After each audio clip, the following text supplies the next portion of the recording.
Hi everybody! Today we are going to be painting this little frog sculpture that I made. Now, I made this guy back last fall or either early this year. I'm not fully remember. He's made out of Super Sculpey, and I've already primed him with some sort of primer, I think, mixed with some paint. That's why I use this yellow color instead of just the baked kind of pinky that Super Sculpey is. So he is already primed, and here I'm just trying to get a more cohesive base coat on this little guy, a little frog butt right here.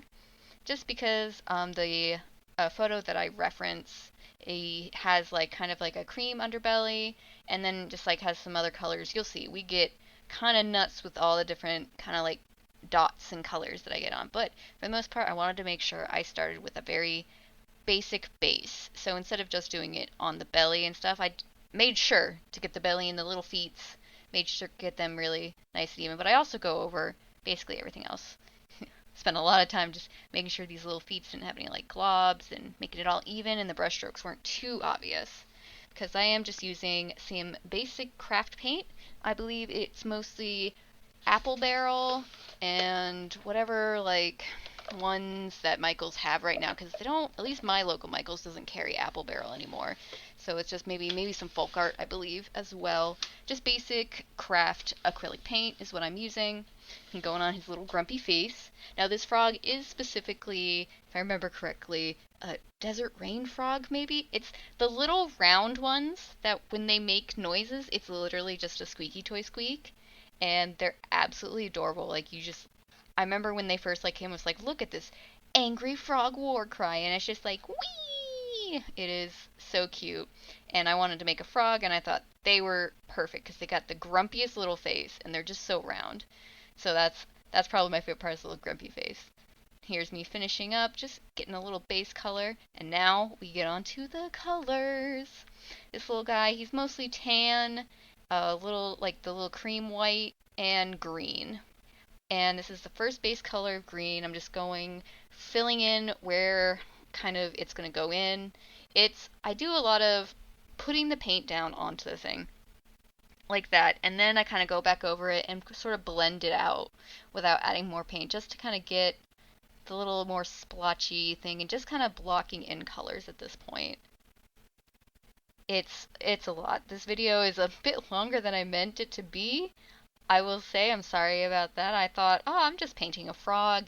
It's fine. It won't take too long. And then it took the longest out of I had to try to cut through so much stuff to get through, but here we are adding the green cuz, it's the most so how I do it is there's kind of a lot of layers to the coloring. They have a kind of the base, and then I wanted to do the colors that kind of gradient on his body, and then go on top with more spots. You'll see the very last thing I do later is add some dark little dot spots just all over. But first, we got to get kind of the base thing. So this is I was worried for a lot of this because I was doing this with a nice tan and the green, and I'm just thinking, gosh, this looks muddy. This does not look great. But I had to remind myself, the old art saying is trust the process, but also frogs are muddy. They need to look like they mix into, muds and stuff, into their little ponds. So, greens and browns make sense for them to look a little muddy because that's basically how they have to blend into their surroundings. So, it worried me for most of it, but once I got closer to the end and I got the spots on there, I was like, yeah, this is looking pretty good. And they have a lot of different coloring. You might have not seen a frog. Well, I'm not actually sure how super rare or not rare these little guys are, but I know that they have lots of different colors. I had to go through a lot of going down Google and being like, okay, let's look at these little round guys. So it was definitely interesting making the sculpture. It was before I even thought about making videos, so I don't have it, but he's been sitting on my desk pretty sure since last year, last fall, winter. Just sitting on my desk, unpainted, glaring at me because I haven't painted him yet with his little grumpy face. So I was finally like, I'm not really sure I have an idea for this week, so that's why we're doing let's just paint a little frog. And I thought maybe y'all would enjoy. It's not as exciting maybe as like a full blown piece where you see the sketch and how it comes, but I thought maybe a little painting video for this little sculpture would be pretty good. I haven't done some sculptures in a while. I have another unpainted sculpture, the little goddess statue from Breath of the Wild, Legend of Zelda game, and it's also sitting here unpainted. But that one I feel like would be less interesting to watch because it's just going to be painting it gray and then adding splotches of some different gray and then maybe like a little bit of green for moss. Unlike this one, which has this took way longer than I thought it was going to be because I like to, I like to make things look nice and blended out. And craft paint isn't the most opaque of paints. Like, it's not super high quality, like artist acrylic paints where they're like super opaque and thick or anything. Though thick paint's not really what you want when you paint sculptures. That's why minis, at least this is assumed I don't paint minis. I like watching people paint minis because I think it's so cool how they can paint these tiny, tiny little things with all these little details. But as far as I know, that paint is also very thin. And this paint is, a medium texture, but it's not super opaque because these are paint bottles that come like $1, $2 per thing, but it works well for, doing little sculptures. Because thick paint would probably just cause too much. It would ruin the detail, and I did put like a bunch, it's kind of hard to tell. Even after I did the priming coat, I was like, oh no, I'm losing a little bit of like these dimples that I put all over the frog's body. So like if you rubbed your finger like over his back, you would just feel all these little divots because I wanted him to look, kind of bumpy like frogs do. But I was able to, I guess, at least I think I did, I was able to make the kind of bumpy feel come back in the way of painting. That's why I'm kind of doing more like splotchies, little dots, and eventually I just go 2 little dots before I even add like the spots. But overall, I think I do like how he came out, and hopefully y'all do too. Sorry for this voiceover. I am very burnt out. I had a pretty busy week and a very busy Friday. I had D&D with some friends online because we have people from all over the world. And then also I went later to a friend's house and we played like a bunch of card and board games together. And it was super fun, but I was so tired after and burnt out and my throat hurt from talking so much. Like at first I got the worry like, oh no, did I get COVID for the one time I leave my house? Because I don't really, because I'm immunocompromised, so I don't really, I'm kind of a homebody right now, just making art and doing things. But thankfully it wasn't that, because today I woke up, throat feels absolutely fine, my chest is fine, no coughing, no sore throats. It was just because I talked so much, and I'm not used to doing that. Like, I talk to my partner at home and everything, but we each have our own little creative things. He's a writer and he likes to write a lot and, edit and do short stories and books and stuff like that. And I like to do my art, but we generally, we won't be with each other talking and talking and talking all the time. So when I'm with some friends, it wasn't a bunch of people, it was literally 2 friends, and we just talk for hours on end. And then I had D&D before, which is even more talking for some hours. My body was like, "What? What are you doing? What? Friends talking? No, no, no, no, no, no. Let's make you feel like poop after." And I was so tired the next day. I was just like, "Whew, that burnt me out on my social gauge." But that's why I'm still a little burnt out today. I feel better, thankfully. Hopefully this doesn't give me a sore throat because we have pretty dry air. We have a nice little window AC unit, and since our apartment is pretty small, it cools like basically everything. We don't have to worry. We have a couple fans, but otherwise we don't have to worry too much about cooking in our apartment. Our cats certainly love that, but the AC does dry out the air really bad. We put on a humidifier for when we sleep, but sometimes like during the day it's just like, very dry throat. And even if like I take a nap in the middle of the day, I'll wake up and be like, ugh. But that's 100% because the AC is also in our bedroom because it was the only window that could fit. Nice and cool to sleep, but not so nice for throats. And, the air just gets super dry. So sorry if my voice sounds a little crackly today. And I'm not super exciting with my voiceover. At least now we are getting to more of the, you see how I dab on the paint and then I just kind of blend it around. Very, very kind of messy, but this is generally how I shade even when I do acrylic paintings.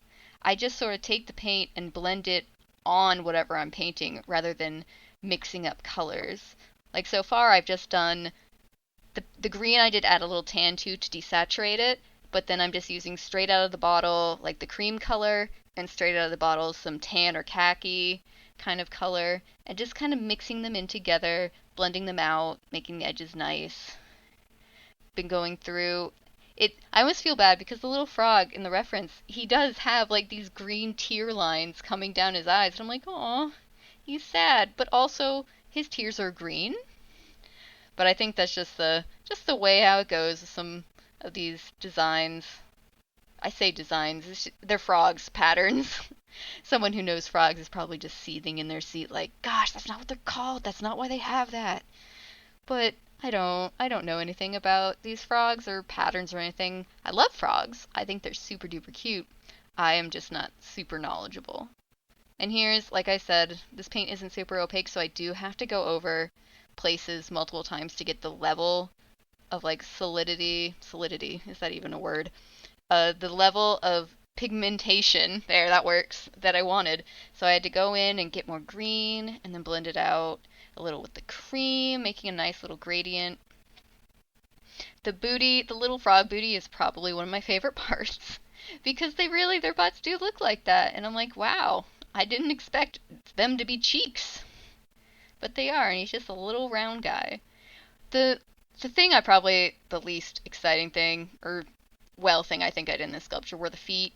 They were really hard to try to figure out, okay, well I want him to stand, but I don't want him to like stick to whatever I was working on, but I also don't want his feet to be too small and brittle, but I also didn't want them to look too big because their feet aren't super super big, but they're also not like too small. So it's very worrisome. The toes are just kind of like little nubbins, but thankfully that's kind of what frogs' toes look like. At least these guys in the references I looked up, but first time sculpting a frog, so hopefully give me some slack.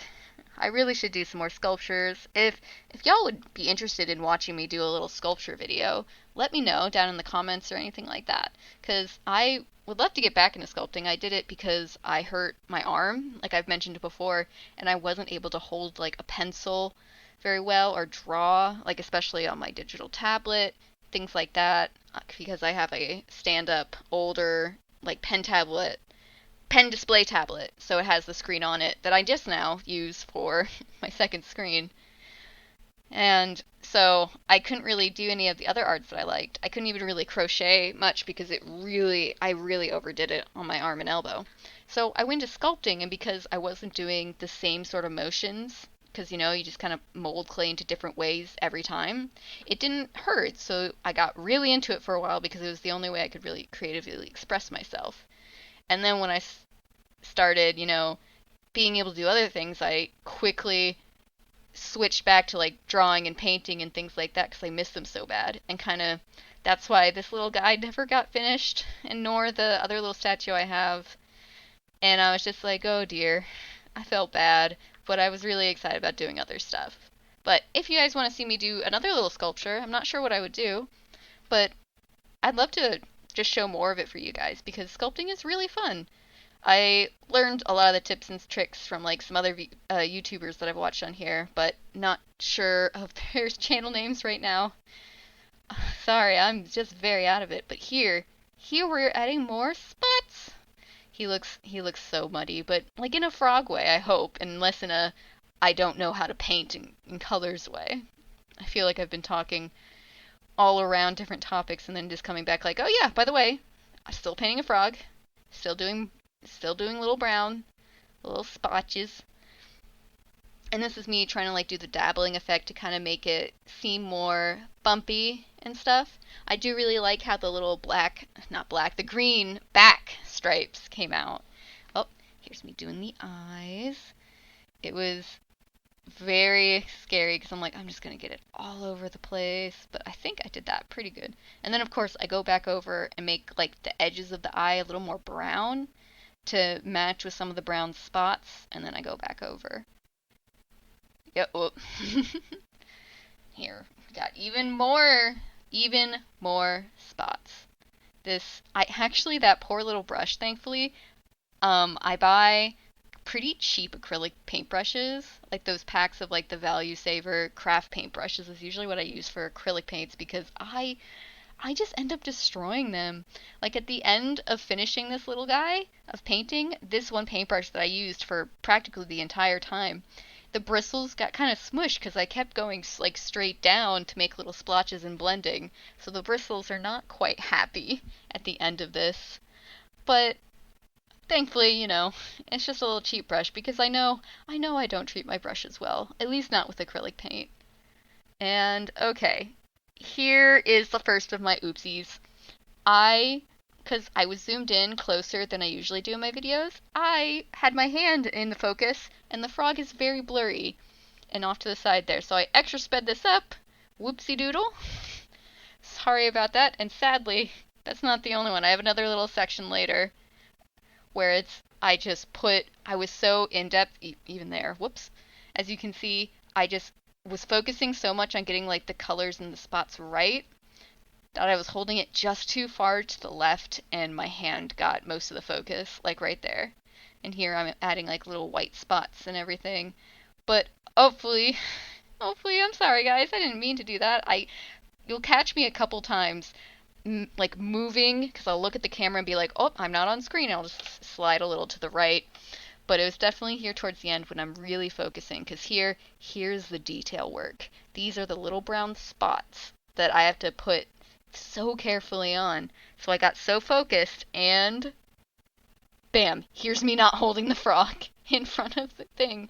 I'm like doing spots around his eyes and all that, like, oh, cool. I'm like so focused on getting them to look right that I just hold it out. And there's me sliding back into view like, oop, hope I wasn't doing that for long. You were. You were past me. You were doing that for a while. But oh well, I'm glad I got most of the footage is fine. And here's me doing little spots. I started with just doing like little dots, but then I realized that they kind of, some of them on the back, did like the sort of like, is it leopards, I think, where they have the black spots that actually kind of wrap around other spots. And here's me outlining his mouth. His mouth didn't have any darkness, but I felt like I lost it too much. I added it. But as you can see there in the back, like I said, I kind of made it so they're like little splotches that go around other splotches, kind of like, I want to say it's leopard, but it's been a while. I don't know my big cats as well as I used to. So I did that, and I thought that was cute. Ugh, more blurring, just focusing. But overall, this is one of the last little bits. Here's me fixing the mouth. And really, it was pretty fun. It was a little stressful in the beginning, like I said, worrying I was making it too muddy. But overall, I really like the outcome. And I'd love to hear what you guys think of this little guy. And if you want to see more painting sculptures or more sculpting, just let me know. Now, off camera, I did put on some varnish. I'm going to be showing off the final product in a second here. There he is. Look at him. I put a matte acrylic varnish on the body and a glossy one on the eyes. I did add little white highlights off camera because I just forgot to film that. But here he is, little round guy, all painted. He looks like a frog. So cute. And the varnish gives his skin a nice, like, little glow. But thanks for watching. I hope you enjoyed this little frog video.